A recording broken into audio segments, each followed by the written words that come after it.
Good morning, everyone, and welcome to the November 18th meeting of the Board of Commissioners. We will begin, as is customary, with the observance of a moment of silence.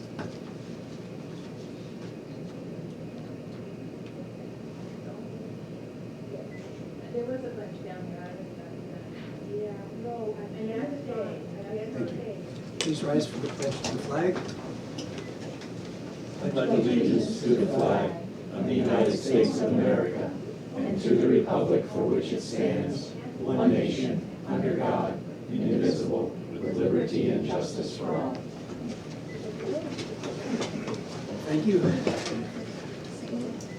If it's safe to skip over the public comment part today. We do have approval of the minutes from our 11/4 meeting. I'll make a motion to approve the minutes as printed. Excuse me, a motion and a second to approve the minutes of our November 4th meeting. Any additions or deletions or corrections? Hearing none, all in favor of the motion, please indicate by saying aye. Aye. Aye. Opposed, same sign, so moved. Good morning. We have our treasurer, and we'll begin with her report. Okay. We had receipts November 15th and 16th of $1,236,148.15. That brings us to a cash total of $2,160,350.40. Our expenditures this week were $1,317,101.87. Our undistributed tax claim is $36,771.63. So that leaves us with $806,476.90. I'll make a motion to approve the minutes as presented and subject to audit. Thank you, Madam Treasurer. Did I say secretary? I'm sorry. You said the minutes. Oh, the minute. I meant the treasurer's report. My apologies. I'll second the motion to approve the treasurer's report. Okay, we have a motion and a second. Any comment, question? Anything other than that? All in favor, please indicate by saying aye. Aye. Opposed, same sign, so moved. Thank you, Sally. Okay, thank you. Good to have you back. Thank you. You okay?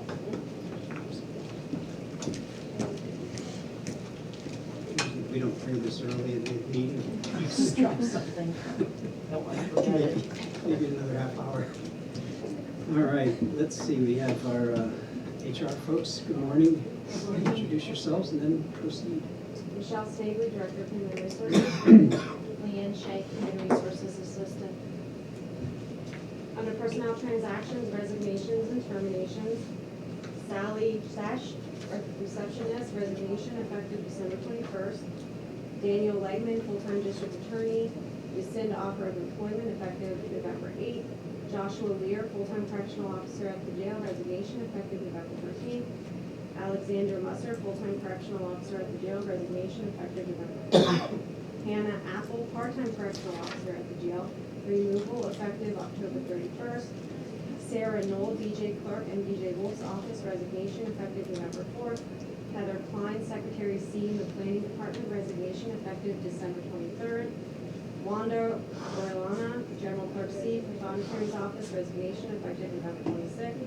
Madison Betts, Full-Time Developmental Assistant at the Nova Center, removal effective November 15th. I'll make a motion to approve the resignations and terminations as presented. Second. It's been moved and seconded that we accept those transactions. And comment or question? Hearing none, all in favor, please indicate by saying aye. Aye. Opposed, same sign, so moved. Moving on to leaves of absence, Jody Weber from MHABPI, 7 weeks effective October 21st, returning date December 15th. I make a motion to approve the leave of absence for Jody Weber. I'll second that motion. It's been moved and seconded that we approve the Jody Weber request. Any comment or question? All in favor, please indicate by saying aye. Aye. Opposed, same sign, so moved.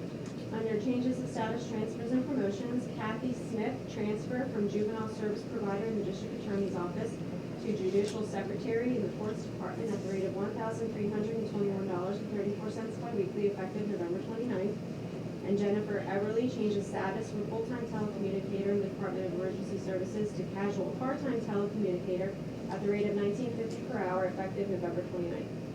Make a motion to approve the changes of status as presented. Second. It's been moved and seconded that we approve those changes. Any question or comment? Hearing none, all in favor of the motion, please indicate by saying aye. Aye. Opposed, same sign, so ordered. Under other transactions, I have a motion to approve the agreement between the County of Lebanon and ASME District Council 89 Local 1738 to memorialize their collective understanding to implement a sign-on referral bonus for the correctional officer at the Lebanon County Correctional Facility in accordance with the terms and conditions outlining in said agreement effective November 19th, 2021 through the termination date of March 31st, 2022. I make the motion to approve the union agreement with the correctional officers. I'll second the motion. It's been moved and seconded. Comments? Just that this is an eligible expense for the American Rescue Plan funds that the county has received, essential services compensation. Fitting first use of those funds. Any comment or question? Not all in favor, please indicate by saying aye. Aye. Opposed, same sign, so moved. The clerk of courts would like to hire Cheyenne Schaefer as a part-time court clerk at the rate of $12.61 per hour effective November 22nd. Clerk of courts would like to hire Nadine Smith as a general clerk C at the rate of $883.22 biweekly effective November 22nd. The district attorney's office would like to hire Kyle Thomas as a full-time district attorney 1 at the rate of $2,016.68 biweekly effective November 22nd. President Judge Tillwalk would like to hire Destiny Bunnell as a customer service clerk at the rate of $858.48 biweekly effective November 29th. President Judge Tillwalk would like to hire Dwayne Grant as an imaging clerk at the rate of $858.48 biweekly effective November 29th. President Judge Tillwalk would like to hire Eden Sanchez as a team clerk at the rate of $922.88 biweekly effective November 29th. Lebanon County Correctional Facility would like to hire Oriel Leva as a casual part-time correctional officer at the rate of $14.48 per hour effective November 29th. The Lebanon County Correctional Facility would like to hire the following 2 individuals as full-time correctional officers, both at the rate of $15.91 per hour, both effective November 29th, and that is Christian Morasco and Bradley Kahns. And the Nova Center would like to rehire Renee Ream as a full-time developmental assistant at the rate of $11.79 per hour, effective November 22nd. Make a motion to approve the hirings as presented. I'll second the motion, but I do have 2 questions. The first one, Kyle Thomas, you have a full-time district attorney. Shouldn't that be ADA for clarification? Assistant, correct. Because maybe somebody would wonder what was going on, since we have a district attorney. And number 2, the 2 correctional officers listed, Christian and Bradley, will they fall into the resolution we just passed? So who referred them? Or did they apply on their own? They'll be signing off on those types of things if in fact someone did refer them. But we You don't know that someone did? Okay, all right. I was just curious if already it's working. Yeah. I think I might have, I'm not sure. You want the money. I think commissioners are exempt from that. Yeah, they are. Nice try. Okay. No gifts. All in favor of the motion, please indicate by saying aye. Aye. Opposed, same sign, so moved. All right, moving on to salary board. If there are no questions regarding the transactions presented, is there a motion to adopt these transactions under the salary board? So moved. Second. You missed it. It's been moved and seconded that we approve the salary board requests. Comment or question? Not all in favor of the motion, please indicate by saying aye. Aye. Opposed, same sign, so moved. Under mandated conference seminars, I have Nikita Ward from MHIDEI would like to attend the CPR and first aid training in Lebanon, December 21st, $45 total registration fee, mileage reimbursement, 2 credits mandated by OPDA. So moved. Second. It's been moved and seconded that we approve that mandated request. questions or comments regarding the motion? Hearing none, all in favor, please indicate by saying aye. Aye. Opposed, same sign, so moved. Under non-mandated, James Hunt and Charles McCarty from the Sheriff's Office would like to attend the Trauma Management in Fort Indiantown Gap on December 14th and 15th with no other reimbursement. Move to approve. Second. It's been moved and seconded that we approve the sheriff's request. Any question or comment? If not, all in favor of the motion, please indicate by saying aye. Aye. Aye. Opposed, same sign, so moved. Thank you. Thank you.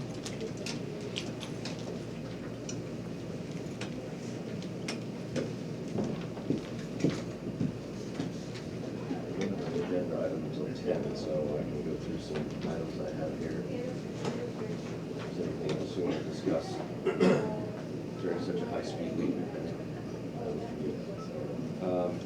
First, I have exemption requests from real estate for disabled veterans, Michael Frateroli of South Spruce Street, Anvil, and Kenneth Batts of Alden Way. I'll make a motion to approve the real estate tax exemptions for 100% disabled veterans. I'll second the motion. It's been moved and seconded that we approve those two requests for exemptions. Any questions? If not, all in favor, please indicate by saying aye. Aye. Aye. Opposed, same sign, so moved. Next, I have an agreement between Pictometry International and Lebanon County. Pictometry is the vendor that provides the aerial photography that is utilized by a number of our agencies, including assessment, GIS, DES, among others. We have been doing business with them for several years now, and the agreement we've had with them in place is expiring.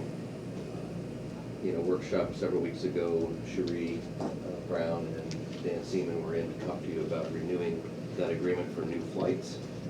And at this point in time, all indications are that you're willing to include that in the budget. And so the sooner we can get a contract in place with them, the sooner we can get on their flight schedule for 2022. So we have that agreement for you today, and this would be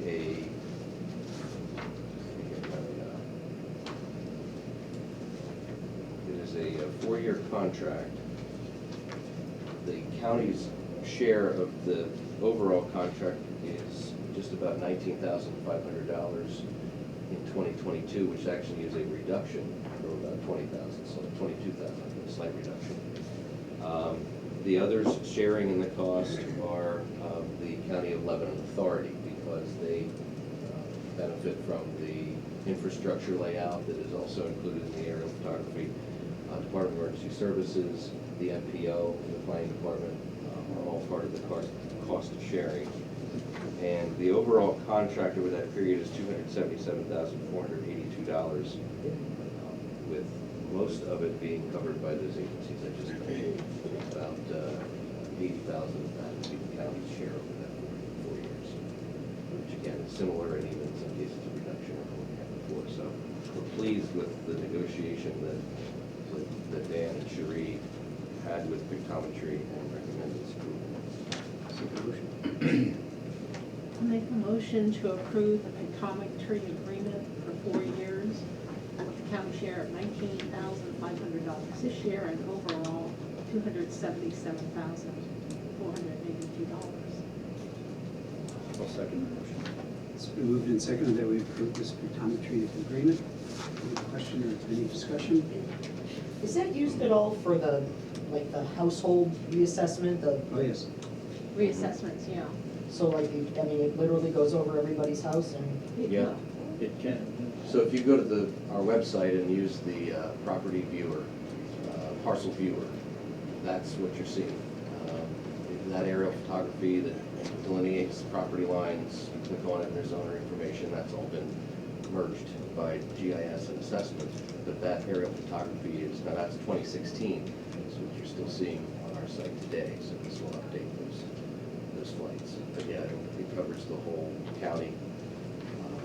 so like, will it pick up that we got a new roof on our house? It'll More pick so up- additions. Yeah, additions. But new roofs do not Look. add to your assessment. Okay. Yeah. closed-in Just- porches, Yeah. you know, because they'll have Yeah. like street view kind of stuff and everything. I mean, they come in on angles and There's a stuff. product incorporated in it that's called Change Finder.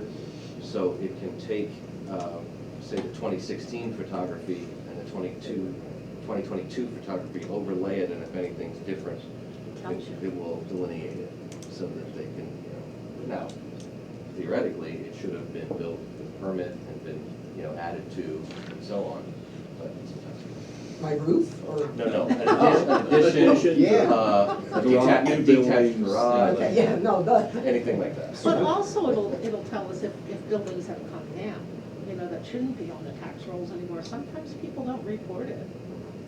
So it can go either way, but we try and be fair, and we don't go back and, if somebody didn't get a permit, but from this point forward, they should pay their fair share. Any further discussion? Not all in favor of the motion, please indicate by saying aye. Aye. Opposed, same sign, so moved. Next, I have two liquid fuel allocation requests, first being for Lebanon City. And this would be used by the city for the Lebanon City sinkhole project. Total estimated cost $80,954. Can you tell us more about that? I don't know I where can't. the I'm sorry. sinkhole is. I didn't know they had a Yeah, where is the sinkhole project. sinkhole? Is it in the street? That's all they fill out on this, I don't know. Is it, does, I thought it should have been Palmyra, not. yeah, I don't understand this one. Can we get more information? Is it due today? Let's see. if But we we're can not gonna motion. deny their Right. money. I mean, it's their study, because we don't know where it is. I don't have further detail. That's all I can tell Can you. we get further detail is the question.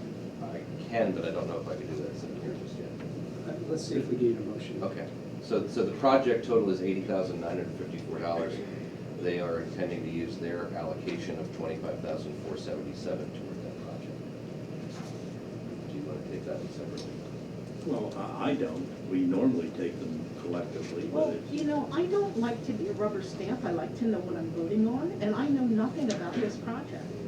I'd really like some more information. well, in, I'm not saying I vote against it, I just want to know what I'm voting for. You're voting for their allocation based on their need for and preparing something. their discretion. I mean, I don't think the mayor would send us a bogus application for liquid fuels money. That's my position. So I'm comfortable. I make a motion that we approve the city's request for liquid fuels. I did not say it was bogus. I said I needed more information to vote on Is there a second? it. I'll second it, but I have to vote no. Any discussion further? Not all in favor of the motion, please indicate by saying aye. Aye. Aye. Opposed? Aye. 2-1. Motion carries. I have another, it's for Cleona Borough. They are intending to use their allocation for the Cleona Borough paving project. $160,850 is the overall project cost, and their allocation toward that would be $2,080.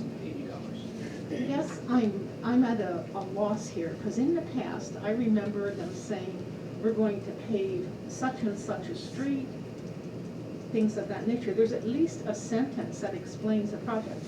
So here they're saying paving project, it doesn't tell us where. And so how do we know we're not voting respectfully? To on- pave someone's driveway, right? Well, that, or the same street twice, that they accidentally send it in twice.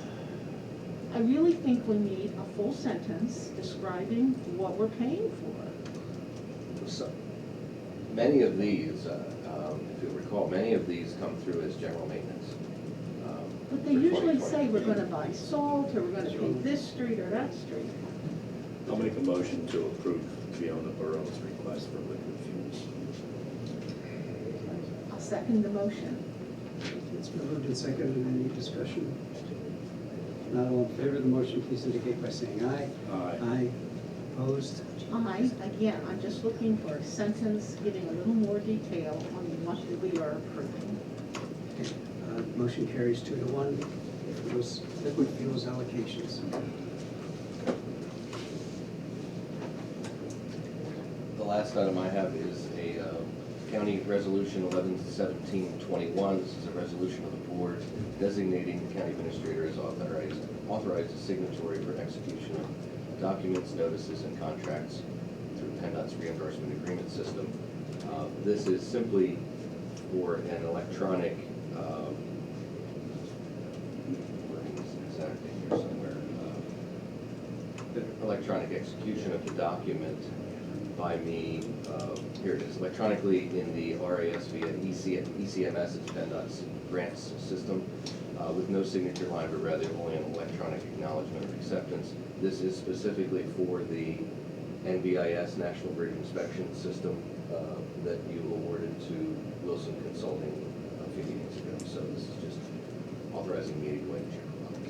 Make a motion to approve the request for the electronic signature on PennDOT forms. Second the motion. It's been moved and seconded. Any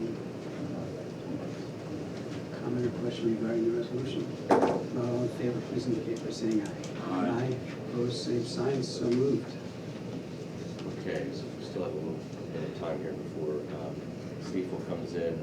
Just by way of update, I guess, we've had some activity on the budget. You have a copy of it. We have, yesterday we talked a little bit with Building and Grounds. We intend to have a visit with the judge hopefully next week, talk about some of the things in his budget. My schedule hopefully is still on for presentation December 2nd of the budget, 20 days on the table, and final adoption December 23rd. Stick to that schedule. We're obligated to the 20 days. I guess worst case scenario, we would go for last Thursday of the month, but I'm hoping we can avoid that. There won't be much difference that takes place between the second and the at this point, we have a deficit. We've had a deficit for the last 3 years. It's grown this year due to a couple of things that have been building. One thing literally being built is the 911 DES building, and that is increasing our debt service by an estimated $1.4 million, which is something that we've anticipated, we've known was going to happen for a couple of years. The upside to that is that eventually that will go down slightly as some of our old debt drops off and levels out a bit. Not completely, it's not an even leveling, but it'll reduce in 2023 and beyond. And the big one, however, is back in 2019 when the county entered into a contract with Prime Care for medical services at the jail. That's something that we did not have offsetting revenue for at the time. We've not had offsetting revenue since, and it has just been basically a year-to-year out of pocket that needs to be made up somewhere through revenue increase in millage or through some cuts that would make up that difference. So it's just an update at this point. So in the 2 weeks, we'll hopefully have a budget here on the table presented. And questions on that? Talk about them now. And then at 10:30, this is I refer to this high-speed week. Yesterday afternoon, we had bid openings for the building 911 center. I'm relieved that the numbers came in. You'll hear more about this. The numbers came in almost exactly where they were estimated to be a year ago, which is incredible in this environment right now with materials and supplies and so on. So we'll talk about that more when they get here. Do you have an idea what the deficit is? Currently, it stands about $8.5 million. We have, for the last couple of years, used carry forward cash to balance it, which is something you can't continue to do forever, but we've been able to do it for the last couple of years. But really that, since the last millage increase you recall was 2016, we were balanced for a few years following that, and then the prime care, the need to go to prime care, and that contract set us in the other direction. And with everything increasing as it does, we've just been increasing in deficit for the last 2 years. Here we are. So what was the game plan to offset the cost of prime care. You know, I mean, obviously, nobody could anticipate COVID, but, you know, at some point, the piper was gonna come due. Right, that's kind of where we are. You know, we've been able to swing it to balance the last couple of years, but we won't have that cash, carry forward cash forever, you know. So, Yeah.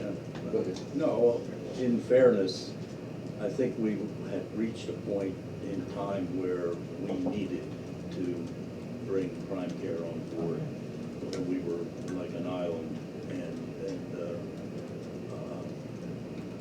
an island facing challenges because of the not having that type of health care. So we knew then that it was an exorbitant, you know, not exorbitant, but a large fee, and it was not budgeted when we instituted it. So, you know, as like Jamie said, we knew we were going to be faced with that coming down the road. But I think it's important to note that we have special situations. We'll take prime care, and we'll take the 911 building that we know has been needed for a long, long time, and those things certainly make the budget process more difficult. But I think it's also important to note that the health care is going up by $1 million, and that we continue to give our employees raises year after year after year, and it's expected in our society. So no matter how hard, and we worked really, really hard, and we bit the bullet on the tax increase to get the county in a good financial position, but just through the course of doing business day after day and keeping employees happy and providing the services, that balanced budget erodes away just by the nature of the process. So it's something that has to be looked at and renewed and rejuvenated from time to time, no matter what level it goes. Well, there is, I mean, and you referenced the school boards, the school districts, and, you know, the tax, or the bonds that they float on a seemingly regular basis to build buildings and such. There is a belief in the school board community that they should raise their taxes, you know, even if just modestly on a year-over-year basis, just to kind of create that cushion to not have to then have what is considered a massive tax increase one particular year. And I'm just wondering, and I know that that's not something that you necessarily would favor, but might that be a consideration going forward, given just as what Commissioner Ames has said, the health insurance is going up, you've got to pay the 911 building and all these things. To maybe have, not that I'm, you know, pushing for it, I'm a county resident too, but not that I would want to see a regular year-over-year county tax increase, but you know, might that be a way to deal with this? Do you want to grab that? Go ahead, Bob. My feeling is that we've gone as long as we can, and now we have to do something, but we don't know to what extent.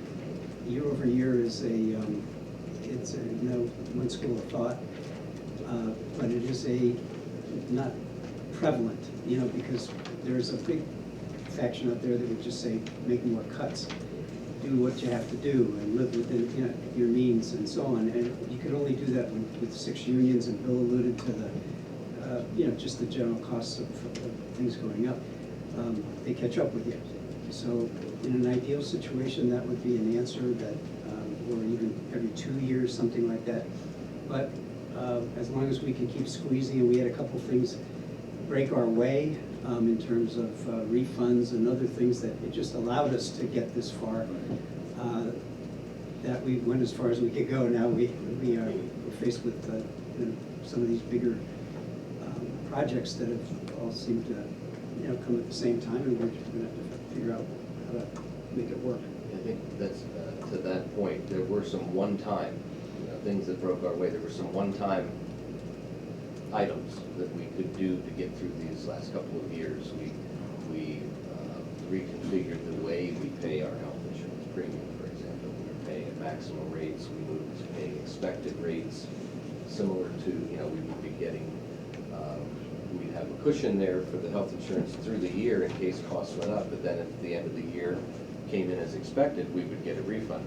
It's very similar to, paying your federal taxes and then you paid too much and you get it back. So what we did was we dialed that in and got to the expected. So that relieved the budget a little bit, but you can only do that one time. That's an example of these one-time things that you can enact, but you don't have them every year. Now, instead of, just for the example of the healthcare, instead of having that cushion built in, we're going up $1 million roughly. So that's the difference in the approach. So are you maybe suggesting to county residents, strap yourself in, there might be something coming your way in terms of a tax increase? I don't see how we can avoid it. Something.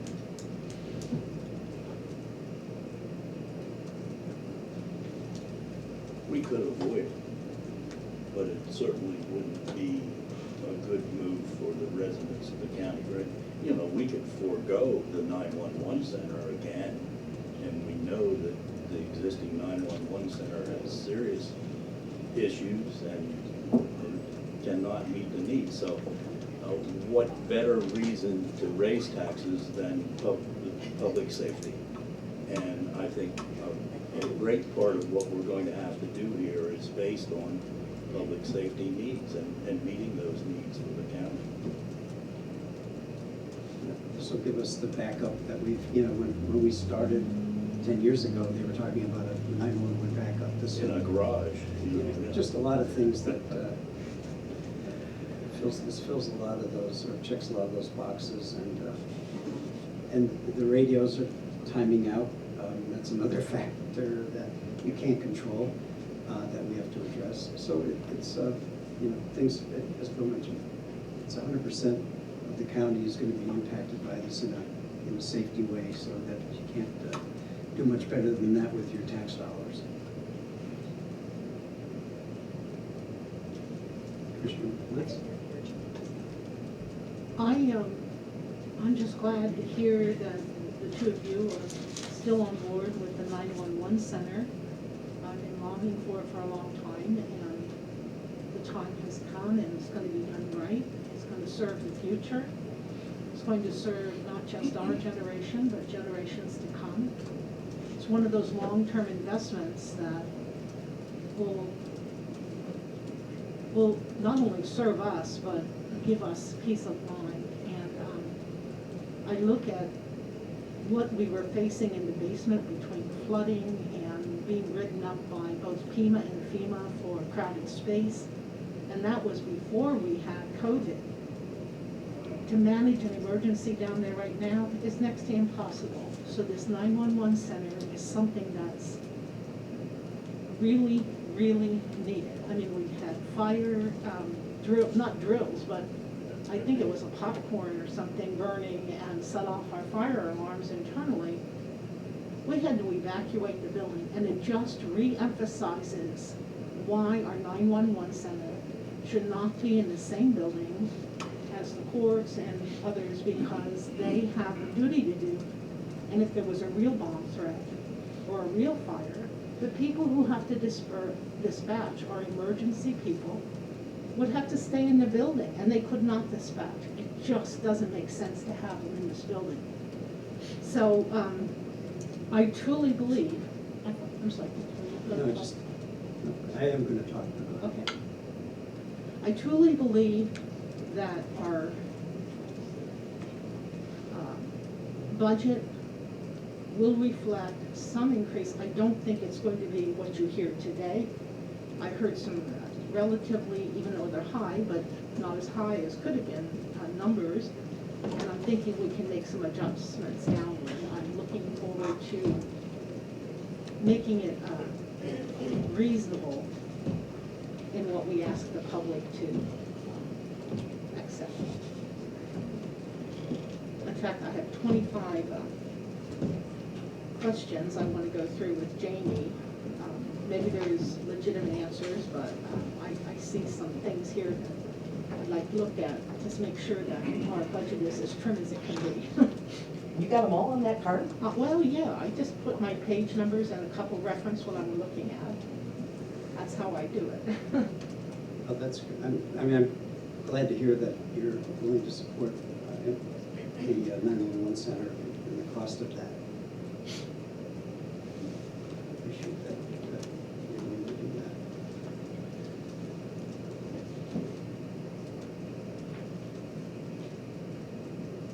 Let that one hang out there. Tell me when you're ready for it. I think, yeah, I certainly accept it as a compliment that you're glad that the two of us are willing to support the 911 center. I don't think there was ever any question about that. Exactly. You know, the question hanging out there was, since you've not been willing to support a tax increase,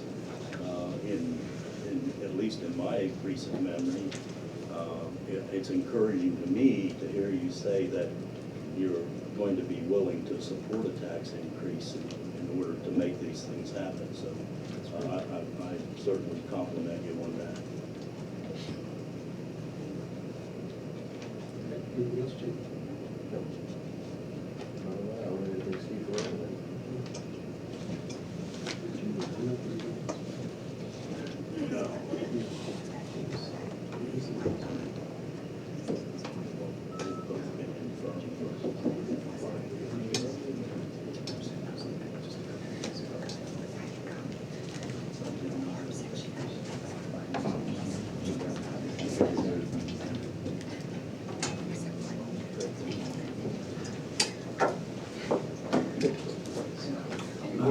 Morning, gentlemen.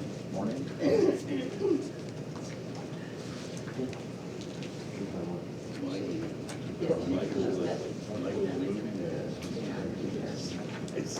Later on, I said, where's Mel?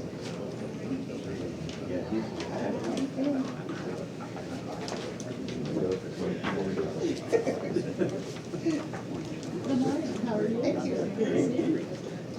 Yep.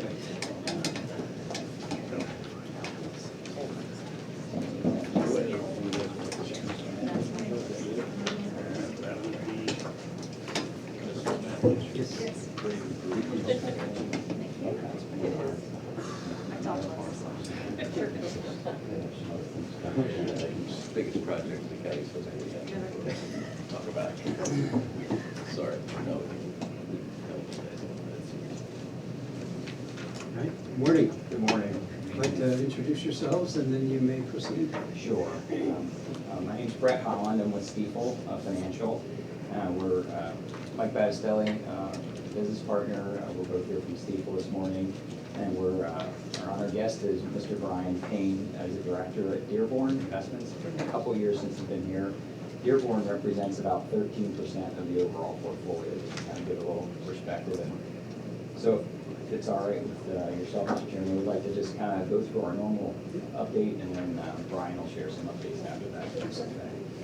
So the report that you have there, if you don't mind opening up to page 4 of 11 in the bottom right-hand corner. And again, this is just the standard quarterly report that we kind of share with you each quarter. And in the top left part of the page there where it says relationship overview, it has some of the different performance numbers, and we're kind of focused on the column that says quarter to date column is where that is. And the quarter to date, just kind of read down through those numbers. The beginning of the quarter, and this is for the third quarter, beginning July 1st through the end of September, the balance was $146,353,682. And then cash flows during that time were negative $4,142, just in distributions and so on. The total return, there was actually a loss during that quarter of $127,835. And then the final balance was $146,221,705, as you can see at the end of the quarter. We were down 0.11% for the quarter. The month of September, we were off that month. July and August, we were up. But September was off. That was the beginning, just to kind of give a little perspective real quick, the beginning of when the Federal Reserve was starting to talk about beginning to roll back some of the stimulus actions, and the market reacted a little bit negatively in the month of September, which made our quarter pretty much flat there. The next column over is a year-to-date number. We started at the beginning of the year on January 1st at $139,050,849, and then had withdrawals during that time of the $4.2 million, which is the distribution for the retirees. And then growth during that time for the year-to-date for the first 9 months was $11.3 million. And again, that ending balance is the $146 million with a return through the end of the third quarter of 8.28%. Any questions on that at all? All right. Bottom right-hand corner is just our allocation. We focus a lot on this, talk a lot about this, and have discussed this in the past. So currently, right now, your what we call cash or cash equivalents is about 2% of the overall portfolio. Equities or your stock portion is 62%. Fixed income is 29%. And then that REIT portfolio, those real estate investment trusts, represent about 7% in that particular area right now. We're comfortable with that current allocation. Mike will have some updated numbers here in a few minutes, but we're comfortable with where that is right now as well. And the last thing, if I could ask you to go to page 6. So page 6, and this was gives a little better perspective, a little longer perspective, if you will. On the top right half of the page, if you will, you can see the 1 year, a 3 year, a 5 year, and a 10-year number. And just to kind of read down through those numbers, this is, again, going back 1 year period, over the last 12 months, the portfolio was up 16.52%. And the 3 year number is 9.53. See at the bottom there.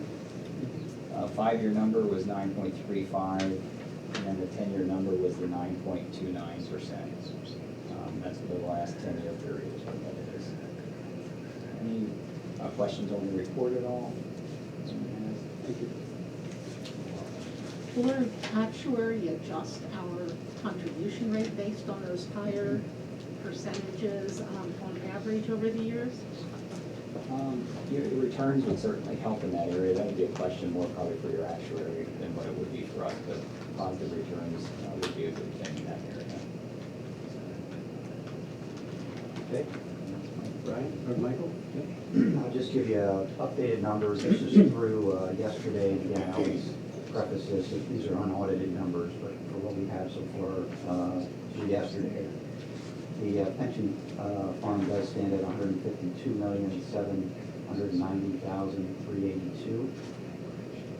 And again, that would give us a return of about 13.67%. So we've had a nice rebound from September. Brett touched on that. The S&P 500 in September was down about 5%. So it was a kind of a challenging month. We haven't had one of those for a while, but October and so far here in November, we have definitely bounced back quite nicely. And then the allocation really is pretty much in line with what Brett had given earlier. There's not a lot of change, which it does fall within the investment policy statement. So at this point, we're not making any recommendations to change that. Very good. Any questions? Mike or Brett? None?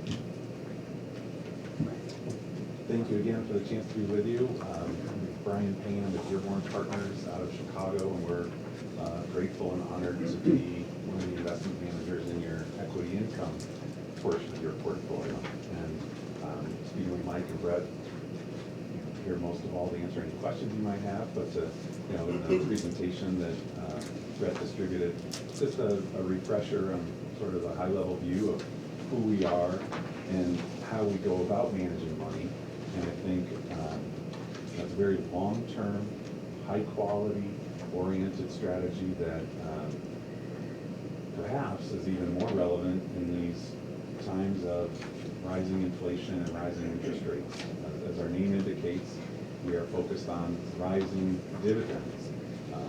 But going to that first page about Dearborn Partners, founded in 1997 as an investment advisor to wealthy families and individuals, and then 10 years ago, in the summer of 2011, we were fortunate to have a very experienced and accomplished portfolio manager named Carol Littman join us to start this strategy that you're invested in, the rising dividend strategy, as a distributed portfolio available outside of our firm. Carol is considered to be one of the pioneers in the investment world around the investment philosophy of rising dividends, investing in companies that all pay current dividends to their shareholders, and with the idea that these companies are so well run, have such strong balance sheets, that even in the worst economic environments, these companies could still grow their dividends, increase that on an annual basis to their shareholders. So that's a pretty high bar.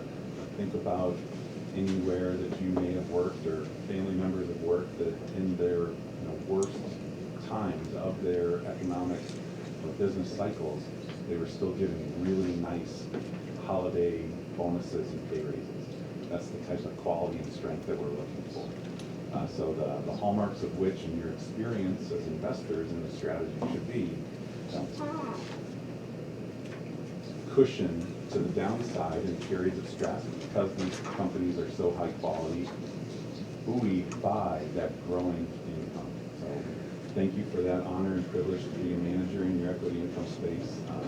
Humbly, I hope you're pleased with the results so far. I think the investment team has been delivering on those goals of growing dividend income, and the presentation here today, we won't walk through every page certainly, but if you wanted to share that with you as something to have and look at and refresh your memory about who we are and how we manage money, and if you have any questions about it, please feel free to ask Mike or Brett, and happy to join in the conversation remotely as well about it if you have any questions there.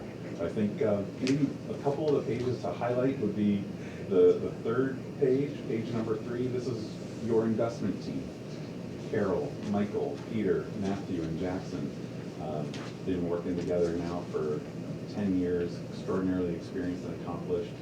And these are the folks from which we believe is one of the most important and time-tested parts of the market, this rising dividend cohort of stocks. We believe that these 5 experienced individuals are choosing the best of those stocks for you to hold and invest in. And in the 10 years that Carol's been with us, you can see going ahead to page 8, the dividend income from the companies that you're invested in have grown annually at a rate of about 9%. So think about receiving a pay raise every year of about 9%. And put that in the context of inflation, which is obviously pretty topical these days. Going back the last 10 years, the inflation's annualized at about 2%. Here, we're giving you a pay raise every year from the companies that you're invested in, high-quality companies whose share price may also go up at the same time. We believe that share price will follow the growth rate of the income. So you're getting a pay raise here of about 9% a year just from the income in the portfolio. In the context of inflation, which has historically been 2, lately it's been about 4, some numbers even point to 6, even in this potentially temporary inflation spike. This portfolio is still outpacing the rate of inflation and the income it's generating for you by 50%, 9 over 6.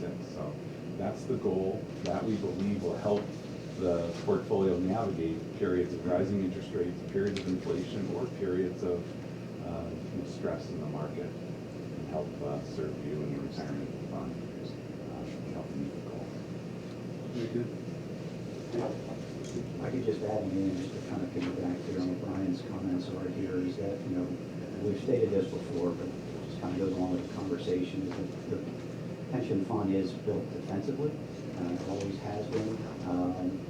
We're not trying to get the last 1/10% on the top end, but when markets are down or we're facing maybe more inflation, we're going to portfolios set up so in a way to reduce the amount of risk and protect you on the downside. And Dearborn does, their philosophy and the way they manage money certainly fits, the way we're managing the overall pension plan. So didn't want to mention that. And we haven't talked a lot about inflation here. And I know Commissioner Phillips asked to be sensitive with the time, but we can certainly get into some conversation about inflation if necessary. But I didn't want to kind of go in that direction unless you guys had any specific conversations. So Brian alluded to it a little bit, some numbers that just came out recently, year over year, core CPI numbers actually increased 4.6%. That's the largest increase that we've seen since August of 1991. So that's kind of where we're going back to. And then also year over year, consumer prices have increased 6.2%, which again is the largest increase since November of 1990. So inflation is here. We're certainly all feeling it. There's a lot of conversation about whether it's transitory. Federal Reserve's kind of been using that word a little bit more. And I think we're of the belief that part of the inflation is possibly transitory. With the challenges we have with the supply chain, some labor issues, those price increases because of those issues might be another year till we kind of get that behind us, but that part could be transitory. But what we are also seeing now are wages are going up, which generally is a good thing. But from an inflationary standpoint, wages generally don't come down once they go up. So that part maybe is going to be more longer lasting, as well as housing rates. So rents, once rates go up on rents, they're very slow to come back down at some point down the road. So just kind of be mindful of that. Again, the portfolio, I think, is positioned fairly well. It's defensive, it's protective. So I think we're in pretty good shape from that standpoint. And we're in for the long haul, so that's exactly what you want to do. Those were well-balanced comments, I appreciate that. The other thing, I just mentioned this, I guess, just kind of along with what Mike was saying there is, with all the stimulus that the Federal Reserve, the federal government has been implementing over the last 18 months, basically, the American consumer today, we're talking about where's all this money come from? This money's been implemented into the system, and the American consumer today has about $2.5 trillion of what they call excess savings. So people have a lot of extra money because of stimulus actions that have been taking place, but also we've not been spending in our normal habits with restaurants and travel and cruises and things like that maybe somebody would choose to do. So there's a lot of this excess money that's sitting out there. So we talk about inflation, it all kind of all is working in that direction a little bit. That's the only other thing I guess I would comment on is that. So.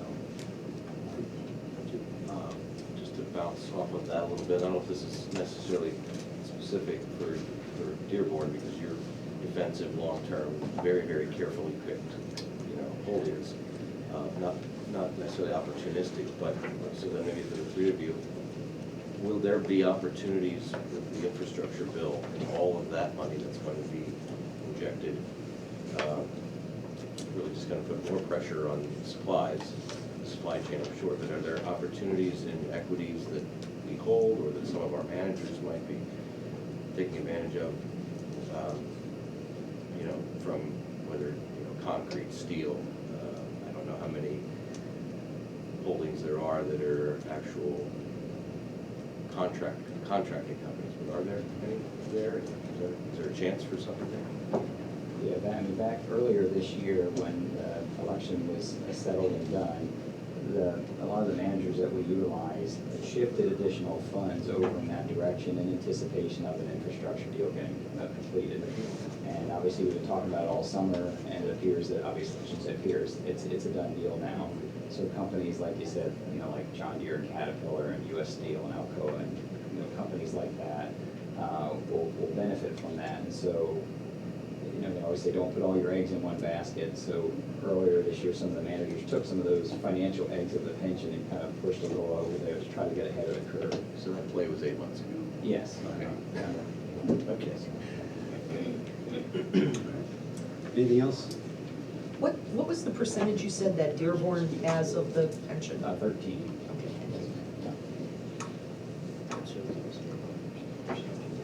All right, thank you very much. Thank Brian, you. thanks for being with us. Thank you for the trust and privilege. Have a happy Thanksgiving. You too. Thank you. Happy Thanksgiving, everyone.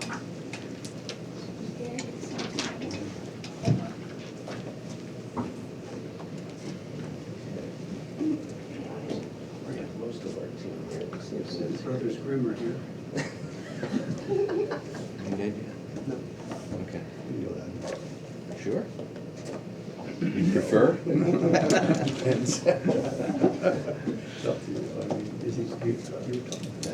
What's that? We have everything done. Yeah. We'll do everything else, so. You know, I'm happy to kind of start discussing. You want to? It's fine. Who do we need? Come on up a while. Joe, you want to come on up and hear the numbers guy? I'm an architect, not an accountant. But you, But yes. by the way, I knew you would churn those numbers out last evening. I told Ned this morning, I said, if Joe said Thursday morning, I know Joe was gonna do this, so then you did. So thanks for getting those done last night. Joe was the one that input all of these numbers from yesterday's verbal reading into and probably triple or quadruple check them too, right? Yeah.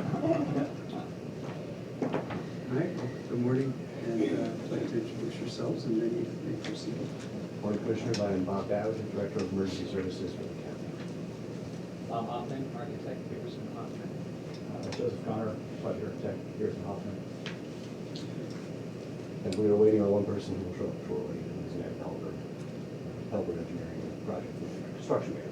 Okay, well, welcome, and just carry on as you wish.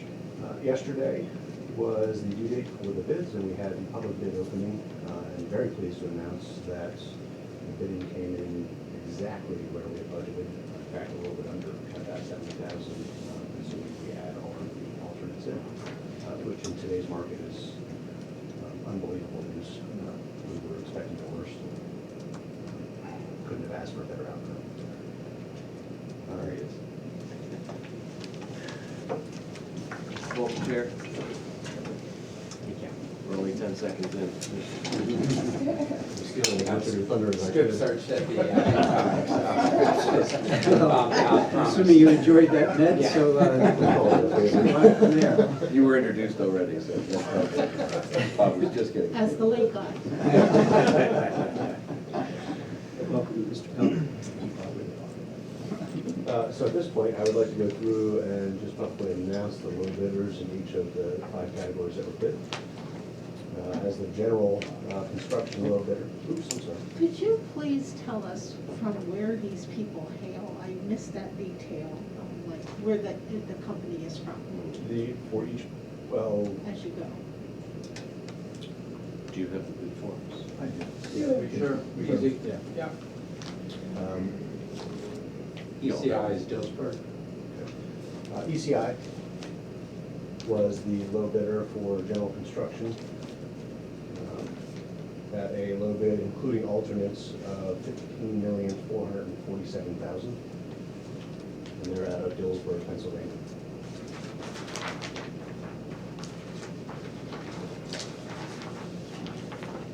Fire protection, the low bidder was Triangle Fire Protection. Carlisle. And their low bid was $684,560.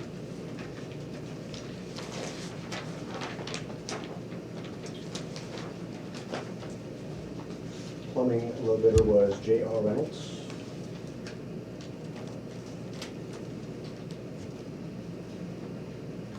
Willow Street, PA. I'm sorry, Willow Street. that's Lancaster. Yes. That was plumbing, and the bid was $1,087,600. Yeah, sorry, I am reading these with all alternates Yep. included.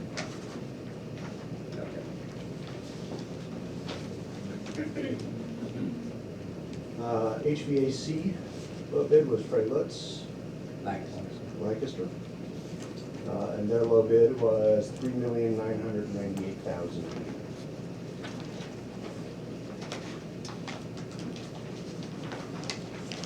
How do you spell that? F-R-E-Y, And then Lutz? L-U-T-Z.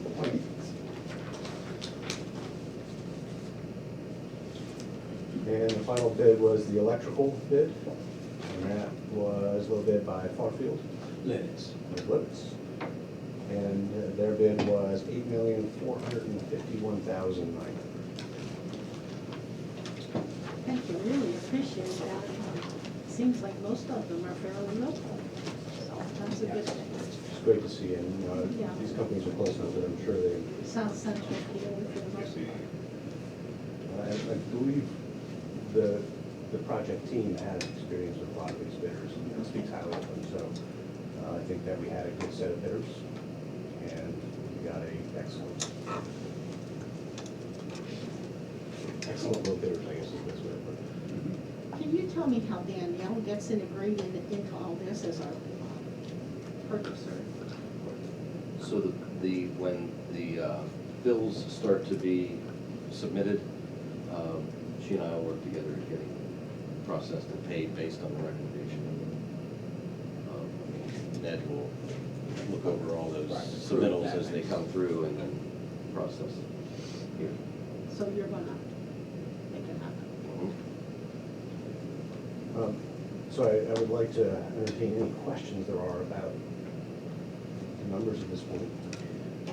Can I just talk to the number here? I'm going to give some accolades a little bit here. You know, we brought, of course, the Beers Hoffman team has worked with us many times before on projects and has done an excellent job with the design and doing, you know, a reasonable design of the building. This is not something that's going to be, you know, extravagant at all.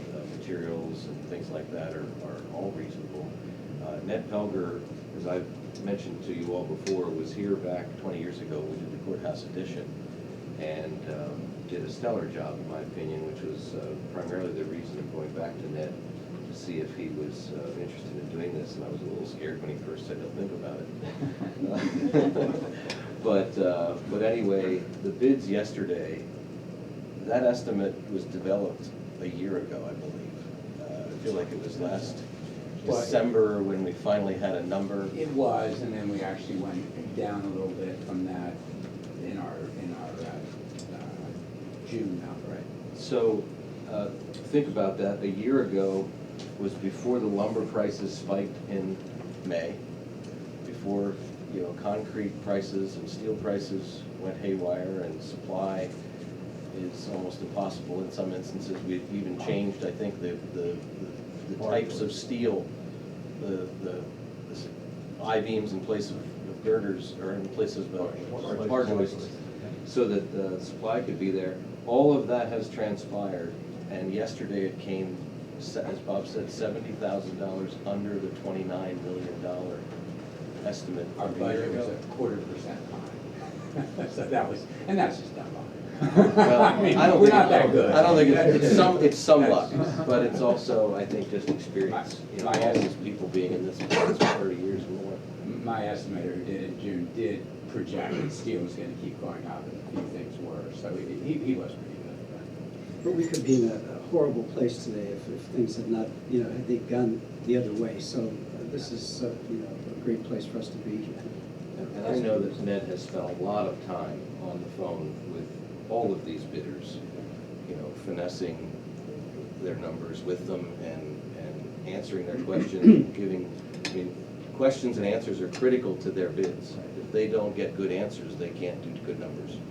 The thing I was most pleased about is the low bidder, who's ECI, asked the vast majority of 270 questions, requests for information, which to me is a crazy amount, but that's, I mean, he every time he could find any discrepancy in bids or in the bidding documents, he would point it out and say, hey, what should we do here? Because he wanted to make sure that unscrupulous bidders didn't, you know, underbid him and then exploit those situations. And they are known to be a very scrupulous contractor. And so I was very glad to have all these things cleared up, which I think will translate into less unexpected changes. I think another thing that's very important is that the bids were very close. So the low bidder, you know, is not a bidder that, you know, we had any concern about missing something or whatever. The bids were incredibly tight, which again I think goes to the fact that the team really did an excellent job when documentation produces a bid spread that's that good. $15,447,000, low bidder, $15,660,000, the next bidder. And so I wonder how the Thanksgiving is going to go between ECI and Lobar owners. I hear they're brothers. Are they friends? Is that right? There's, different ends of the table. Fortuitously for them, Local actually gets a large school project with us in some York County, so they're probably fine. Wow. And it happens all the time. They're constant. Well, this worked to our advantage, so we're very grateful. I want to add one more thing about the overall project concept here, which was design a building that's going to last a long time and not be overly elaborate. This building was engineered extremely well. We cut out the stuff that really wasn't necessary and we put money into things that are going to translate into long-term savings and longevity of the building. I think the project, through that work in the front end, is going to be a very successful project. I think that tradition was established with this building with its, concrete and granite and marble and things that are going to last and not shortcuts, but things that are going to make a difference in longevity. So what the group would like today is, if you're inclined, is to get some guidance on moving forward with intents to award and really, kind of get things moving. Realizing the bids have just opened yesterday afternoon. Here are all the numbers. It's very straightforward. There are some adds and deletes that were incorporated in there, intended for subtracting if need be, if these bids would have come in some really unexpected way, and we'd have the ability to trim down a little bit, and a couple of adds that really would make the project better, but we want to discuss today and see if you're ready to move forward with as is or a mixture. I just want to kind of capture the deletes first. Everything that's listed as a delete on here is not something that is truly disposable. It sacrifices functionality, it sacrifices durability. There's a significant hit that we're going to take. We put those in as a way for us to keep this project on track if it came in so far over budget that we had to make some hard decisions. It did, which is fantastic, and because of that, I don't think any of the deletes should really be considered at this point. They're all going to sacrifice something significant.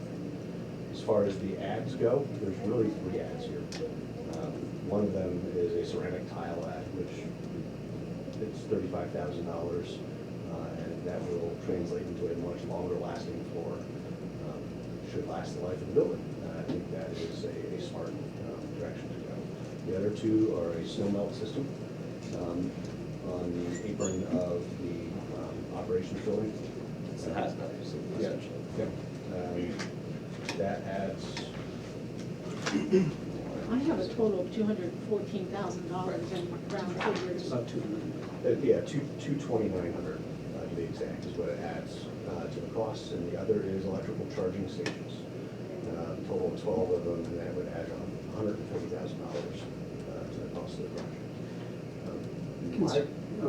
My recommendation would be that we do these things because they all translate to future-proofing the building and making the building more usable for its intended purpose.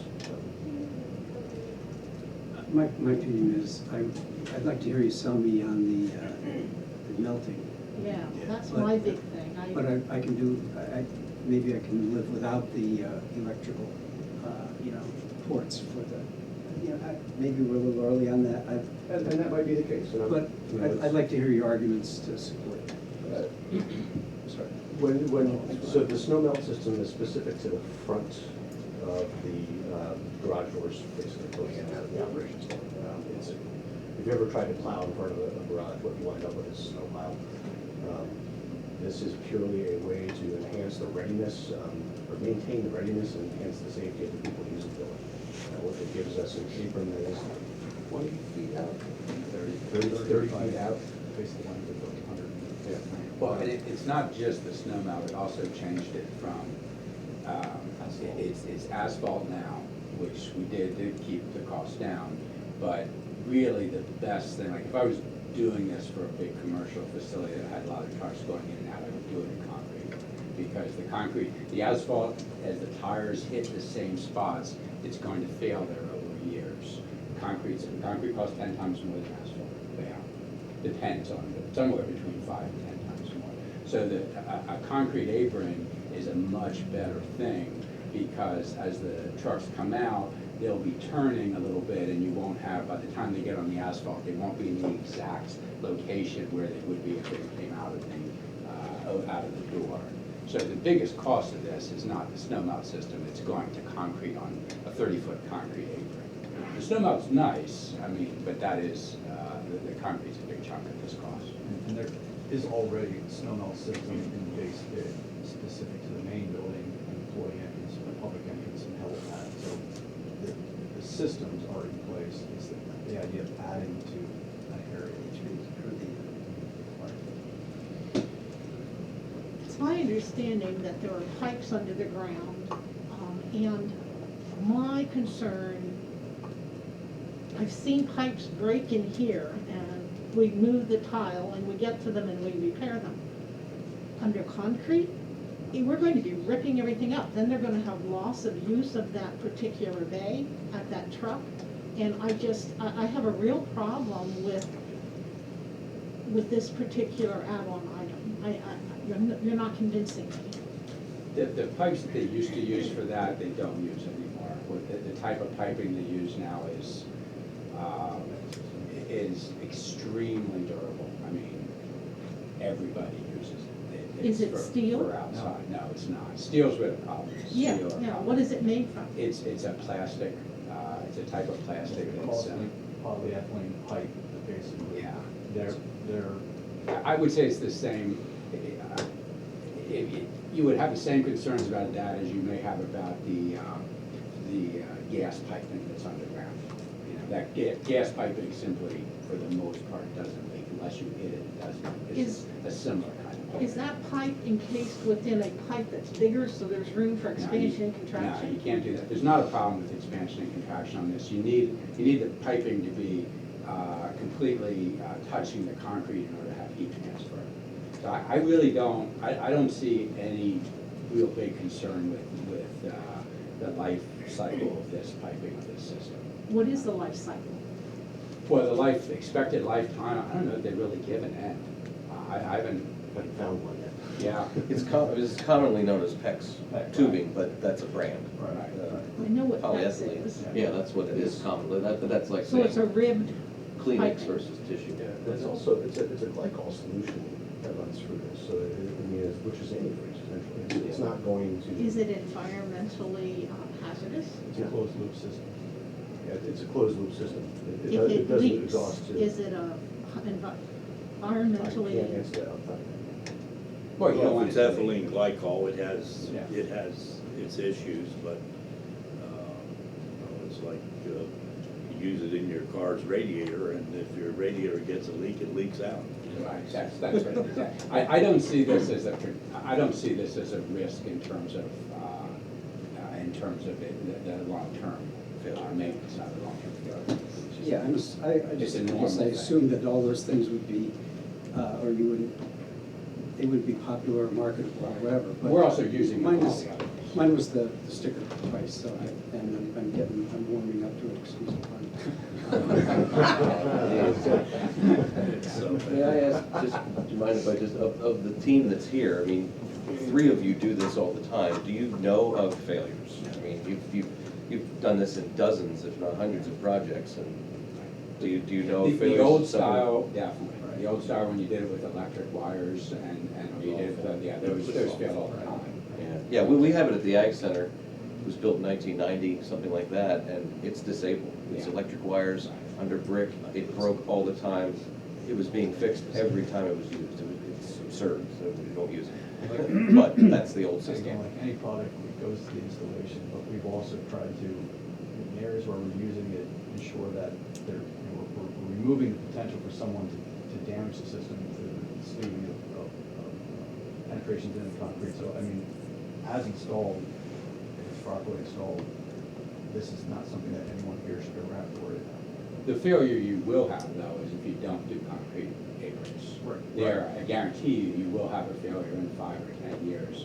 You will have, it'll just get more and more of a depression. And that, a little bit of a safety thing, a little bit of then it's gonna ice over and if somebody falls.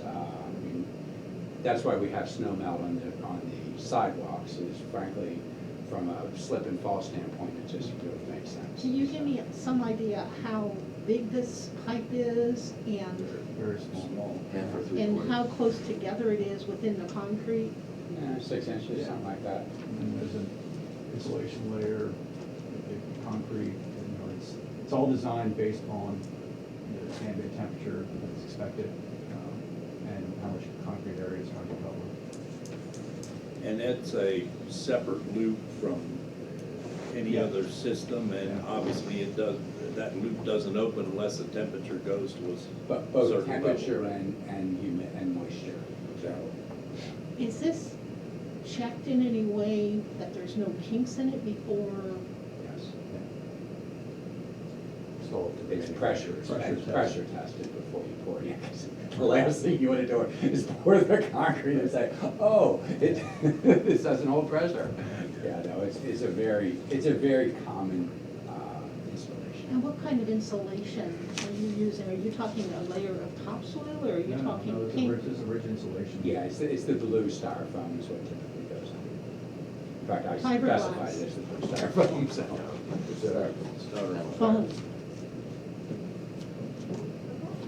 Like I say, this is the only thing that really bothers me in the entire bid process. I'm sensitive to the underground, inaccessible. Is there, like when you put a system in a home, you have drains and things like that. Is there anything like that? So if a leak develops, we can shut it off or drain it or so that we don't continue, almost like an oil spill in the middle of the ocean, it just keeps leaking. Yeah, you find, there's definitely if you lose pressure, the system is, tells you that, there's a warning on it, so. And is there a way to shut off so that we're not losing that into the ground? Yeah. Is that one valve or? Each loop is independently valved. Each loop? And then you could shut down a loop and then vacuum to get loop out to the fuel station. Thank you. I think just on the property casualty, this slip and fall thing, you have one of those every 5 years or 10, so that's another offsetting, It is. good thing. And operationally, the people that would be slip and fall would be the ones that are responding to the We incidents. know something that happened about. That's, with the county building closes, a lot of times workers coming back in, on the weather, so it is, it's a function of what we do. It's work use. I'll be quite frank on it. I caught this at the end, we talked about it, but I would have put concrete there. I would have pushed for concrete, absolutely. We actually called it as the bids were out, and we said, okay, well, we're out as an alternate, but it should be concrete. And I think it should be the snow melt as well. If we were starting fresh, it wouldn't be an alternate, we just have it in the bid. And I feel that's strong. The durability that Ned explained, that's the reason why your service stations have concrete in front of all the pumps. It's for the very same reason, the durability of cars in the same position all the time and what have you. I hear that the vast amount of the cost is cement, and I agree with going with cement. I understand about the divots that develop in the macadam.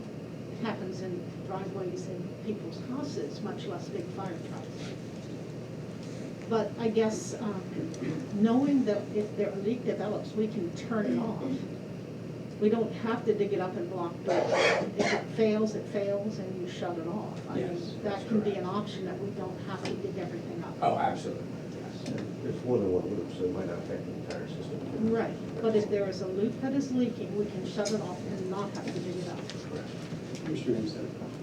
No, I don't have any questions, I just have a general comment of each category. The ceramic tile, I can speak to that personally because 16 years ago, we built a laundromat in Palmyra and we made a decision to put black and white ceramic tile with black grout on the floor, and that floor today looks just like brand new and has been easy to maintain. We could have made the decision to put VCT tile in there and be stripping and finishing it every 6 months, but we spent the extra money, so the money for the ceramic tile is definitely a wise choice.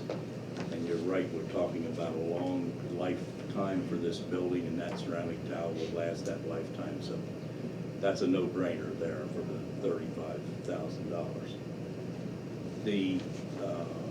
I have to say that I was and still a little hedgy on the snow melt system, and a lot of that is based on my bad experiences with the electrical systems in the past.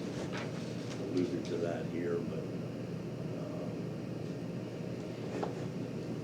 you folks are the experts. If you think we should justify that additional cost, I would be inclined to agree. The charging stations, I'm just amazed that the federal government hasn't already told us that we have to do it, okay? But I would say if we don't have to do it, let's not do it. Because I don't think we're only beginning to see the implications of these electric vehicles coming down the road. I'm not so sure that that's going to be as long-lasting an answer to our energy problems that it's being given to us today. So, Commissioner, you could actually stub the electric at those locations and not put in the stations. Oh, please let them in. That's something So, I I mean, you could identify where they would be and just stub the electric at that location and not put the stations in. You may never put them. And maybe even a more basic approach would just be to run conduit and no electric to it. Yeah, well, you could do that as well. So that the provisions are there, so So we you don't can have to feed give it. it an and what's the ounce. cost of that? Well, Because- so this is a defined cost for the, complete installation. We'd have to work backwards on that one. It would be a change order, But, but it would, I mean, what, to run conduit to 2 locations? Yeah, it's a pretty small fraction of that. I don't know if it's 10 or 20%. I don't know if that's, I'm not going to be embarrassed because we have charging stations in front of our 911 center, but I personally just don't see that it has a real future when we find out the implications of the batteries and the raw materials that go into the batteries. And to me, it just doesn't make sense over the long haul. Ned, excuse me, did you say it'd be about 20% of the? That's just a guess, but yeah, it's something. But I tended to think, as you were, and just yesterday as we were talking about, I will say, I know it's tough to get employees at this point, and it did occur to me that having those there may be something that would be helpful in being able, if you're driving an electric car, being able to charge it at work. We could put bike racks there too. Yeah. I think that's a good idea. Anyway. Yeah, no, electric bikes and regular bikes, I think those are all very practical. If it's not added, but it's decided at some point, not today, but at some point in the coming weeks, that it could be a stub or a conduit or whatever, that doesn't have to be decided today, that could be a small change order Yes. or not be a change order. Yes. Is that correct? And then you'd have an idea, you could get an idea on what it is, Yes. speaking to we could, Bart. we'd go back to basically the Bart. and A say- change order would cost $20,000. Well, right now it's an add of $140,000. We're saying we're gonna define what the cost would be to stub the infrastructure to it. And they could do it one of So two ways. you'd be saving 20,000? No, you would be saving $120,000 because you'd spend $20,000 towards the $140,000. And that's a guess. But that is a guess. And there wouldn't be a charge for a change order at this point, would there? No, That's what she's. Yeah, she's thinking. So there's not a charge for a change order? Not at this point. Right now, it's not added in. I'm just guessing that running conduit over there would be something like that. It's pretty small, just running conduit without wires and not. I think it would be a mistake to not do that. we're trying, I was looking for an environmentally sustainable building without having the green designation. That was my goal. I had verbalized that earlier in the negotiations, and that is one of my reasons for questioning this underground heating. I'd just like to know, as a follow-up to that, what percentage of this add-on of 229,000, you said most of it is concrete, what is the percentage of concrete versus the? I don't know. It isn't bid that way, it's bid as a whole thing, but I think most of the cost of that is the concrete, so I don't know the specific. You're talking about a 30-foot by, what's the length? 190. 190-foot pad? Two of them. Two of Yeah. them. So So it's a that's- bunch of concrete and rebar, because we put mats of rebar in for the fire trucks. Okay, well, I can figure that out close then. Thank you, that'll help. What kind of direction do you need beyond what you've got so far? Well, which of those do you want to proceed with, I suppose, at this point, so that they can get back to the bidders and say, you're ready to go? Yeah, there are several options here. If there is consensus on what we want from an alternate standpoint, then we can move forward with taking formal action to award the bidders and contracts. I'd like to get a price, on the, if it's roughly 20% or $25,000 or whatever that ends up But being. we can't go back and get prices in this one. I mean, the bids are what they are, we can either say yes to the alternate or no. You're just asking, okay, Yeah, so, and Not really. for me, I'm kind of hoping that we do make the decision today to award contracts, because at this point, we have the top superintendent for ECI, and they're ready to start, and they would be able to start and hopefully, get working this winter if it's not bad. So I think it's, with, all prices going all over the place and whatnot, it's very good for the project overall, which is very good, I think, for Lebanon County to get this thing started and So done. they could order their supplies at this price. Right. It's important to know too, sometimes when you have alternates of this magnitude, the selection of the alternates may actually change the low bidder, and that's not the case here. And just add another layer, if I could, it helps me to zero in on the borrowing amount, knowing what you'll need, because next week we want to go into the bond market, hopefully on Tuesday or Wednesday. So, Okay, let's, can we take this? Yes. May I ask one question? If I agree to go ahead with the alternate on the heating in the cement, would you agree to allow the solar hookups? I would not. Solar. electric charging units. Well, I'm not force trading on that. I'll go with the snow melt concrete, but I'm not gonna go with at this point.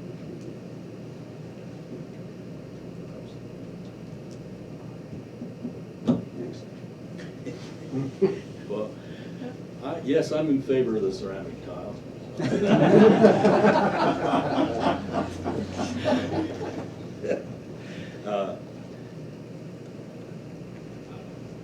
Can we agree at this point to have the conduit run for the charging stations? To remove this, to say no to this ad, and then request a change order. Yeah. Yes, we can do that. I will compromise with Oh, that. and I was good with that. I was hearing that you can't make, it was up or down, yes or no on it, so that's why. Right, That- writing the right. contract, we wouldn't include that, but we would, quickly say, hey, guys, Okay, what's the all right, price for that? sorry, I missed that. So when you let the contractor say, look, this is what the commissioners want to do with these charging stations, so I'm Yeah, gonna. yeah, I'm good with that. And it certainly won't change who gets the bid. No, I'm gonna go back to the engineer to define exactly what we're asking them to provide in change order to ensure, and we have the ability to understand the appropriateness of that change order cost relative to what's being asked. So I'm confused. You're willing to just run an empty pipe and Yeah. nothing else? I mean, But it's very easy to install the charging stations. Obviously, there'll be a termination there that's accessible and It means we would not have to rip up the concrete should we install Exactly. charging stations. It's all there, ready to go. so when all of our fire trucks and our vehicles become electric, we'll just put those babies in. Or I something. think they were talking about it for employees. Okay, so that, and where are you on the? So No, if I can summarize, I've heard Commissioner Phillips, For public, 6 for employees. Commissioner Phillips and Commissioner Ames are saying, okay with the ad for the ceramic tile, okay with the ad for the snow melt, not the ad charging stations, but eventually a change order to stubbing, or to conduit to provide for future install if it's decided that way. Yep. Commissioner Litz, you are with tile, but asking, but then I'm not clear on snow melt and asking for the full charging station. I was thinking that, I'm listening and I had to ask a lot of questions to get there, but I got to the point where if I can shut off a valve and stop contamination leak into the ground, I'm willing to support the concrete change or addition, but I also believe we should go with at least Bob's suggestion to run everything to it and just not do the final hookup. But not, I think that's different than just run an empty pipe. Am I wrong? You could do it either way. But I think that would be a good compromise. If I may offer a little bit of insight on that. If we just run the conduit and don't put wires in it, it gives us the ability to put the appropriate size conductors in that pipe once we know what kind of charging stations would go there. Yeah, you would never pull the wires down, you don't do that. They would, they wouldn't be tied off at the end. So in layman's Pull terms, wires in later, in once you know layman's, what the size is. you'd make provisions for it at the box, you wouldn't run Right. you wouldn't run the wires there, because who knows, maybe today they're 4 gauge and tomorrow they're 12 gauge. From the location that it's designed now to be in the main building, to where it's, the 2 points where it's to go, visitor and employee, there would be conduit with a box, there would be full screen in there. That doesn't make any sense to me. Why would they have bid it if they didn't know what we needed? They They- do know. they There's do a know. design for the current understanding of what the charging station is in 2021. If you put conduit in now to full strength and decide in 2025, 2030 without electric charging stations, it's unlikely that the technology of 2021 will be the same today. So at that point, then you have basically the raceway, you have the conduit, you have the ability to pull the material you need to for those stations at that time. And at what was the date you said you would know what you need?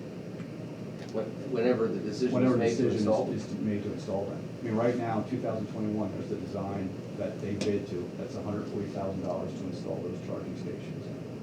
What you're asking, or what's being proposed here, is that we would not accept that and add that to the project.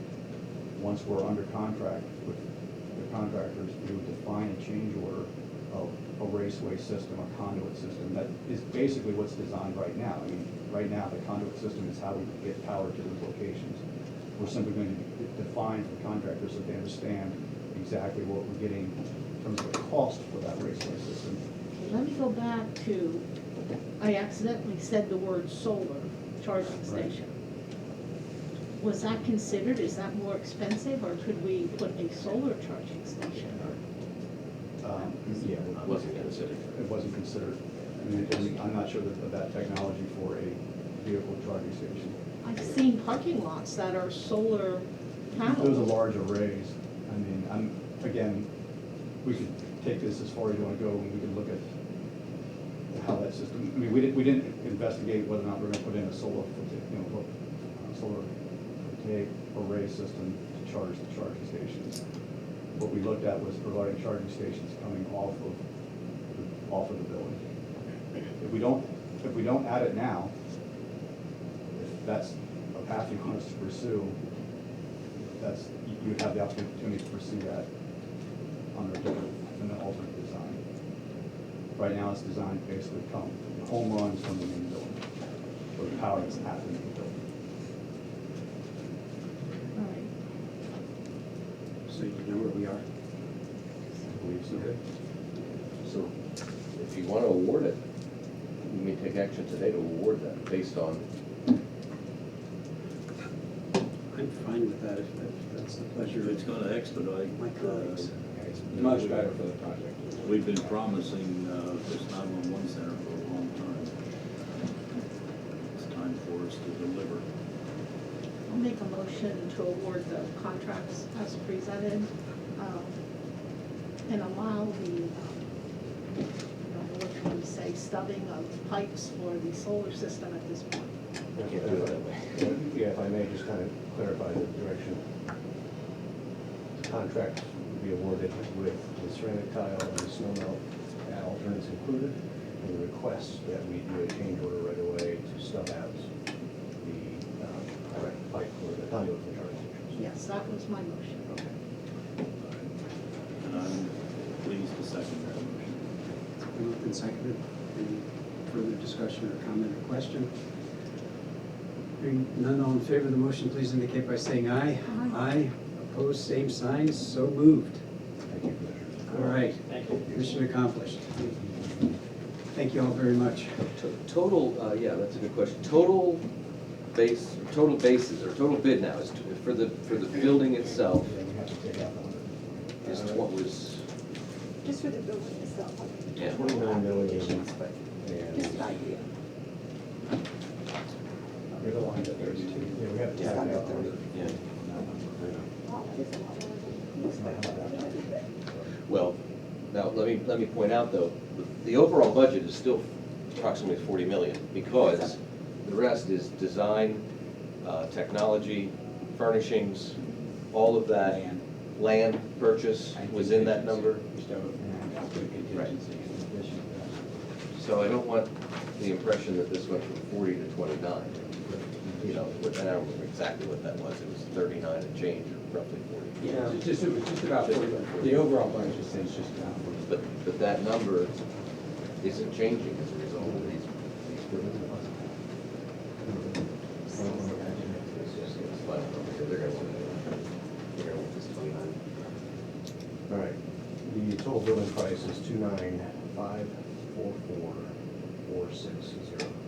29,544,460. And please note that the technology cost will be on top of that, approximately 15 million, Well, right? there's technology inside the building for the 911 and so on, but then the radio, there's a radio component that we're going to do also. And I might as well talk about that a little bit now, is that there is opportunity to use American Rescue funds for radio handhelds, mobiles, the end user radios, towers, things like that that If have been I used. may just give you a high-level overview of the direction we're trying to go very quickly, is I'm going to sit down with Ned very shortly, probably tomorrow, and put together a draft presentation for the commissioners on where in this building we can apply American Rescue Plan money to help offset some of the initial costs before we Thank borrow. The same thing with the radio system. In fact, we're following the lead of some other counties in the state that have used American Rescue Plan money to subsidize the cost of these radio systems. That's gonna save over half of the costs to the taxpayers locally of our radio system, which is gonna be huge, if not more. So, Couldn't be a better use for that money, as far as I'm concerned. and we're also looking at, the sustainability of this is important. All this stuff continues to cost money, so we're trying to make sure we build our infrastructure in such a way that we can support the private sector as well. Leveraging those types of partnerships allows us to make this cost effective for everybody and lessen the burden to the taxpayer. So we're working hard to make it cost effective as well. And I'll go, I don't think I'm too far along here, but say that some of the utilization of this American Rescue money toward this project, being it radio or the building component, because there are some areas of the building that we believe are eligible for that. Yeah, we'll effectively reduce the borrowing amount. I'm not I can't say it's gonna reduce, your debt service in a significant way, but overall, instead of borrowing, for example, I'll say, please don't anybody hold me to these numbers, but instead of borrowing 50 million, and maybe that you're borrowing 45 million, 43 million, or something like that. Those, though, are dependent, those numbers are dependent on what they're gonna work on. And did I hear yesterday somewhere that the state is looking at us as a pilot for others when it comes to training facilities and that sort of thing? I'm not aware of that, but Somewhere I picked that up. happy to invite them. Let's not put that out till we know for sure. Yeah, I'm not sure where that may have come from. Okay, anything else for today? No, I just, as a general comment, thank you. I think cooperatively, we've come up with what probably is the best possible solution for Lebanon County at the best possible price, and that's what we set out to do. So thank you for all the efforts that you put into making that happen, and I'm proud to play some small part, just one vote in making that happen. So thank you. I'd just like to say one thing too. There's an old adage that an architect is only as good as the client. And I have to tell you that from speaking to the entire team, working with Bob Down has been a wonderful experience. This gentleman is so competent. I'm just happy that he's here. Thank you for that. We already knew it. You're not getting a raise. All right. Sorry. Yeah, well, do we know yet if any of the infrastructure money in this recently passed bill will be applicable toward this project? That's on my radar, and I hope that it will. I have no idea though. That's a long bill. We don't have full guidance on the ARPA just yet. We have initial guidance on it. So that the whole country's still waiting for Treasury to come out with detailed guidance on that. So the infrastructure bill having just, over the weekend, probably months till we know. But there's a hope of that. There's Always. I would really like maybe for the infrastructure bill, if that comes about, that we can do a solar electrical hookup there. I mean, I would be extremely pleased with that, so please keep that on your radar. And there may be opportunities to actually get charging stations paid for from that bill as well, Yeah. so. That is something high on my priority list. I think I actually have, and I'd like to share that with you afterwards, an article that I put down, I don't know, it could have been 7 years ago or something, using that technology, and I know it's improved since then. I truly believe in that technology, and I'd like to share that with you for something to consider. Anything from the floor? Motion to adjourn? Did we call the vote on that? Did we? Yeah. Okay. I moved to adjourn. Second. So moved. Thank you. Thank you all. Yeah, we did.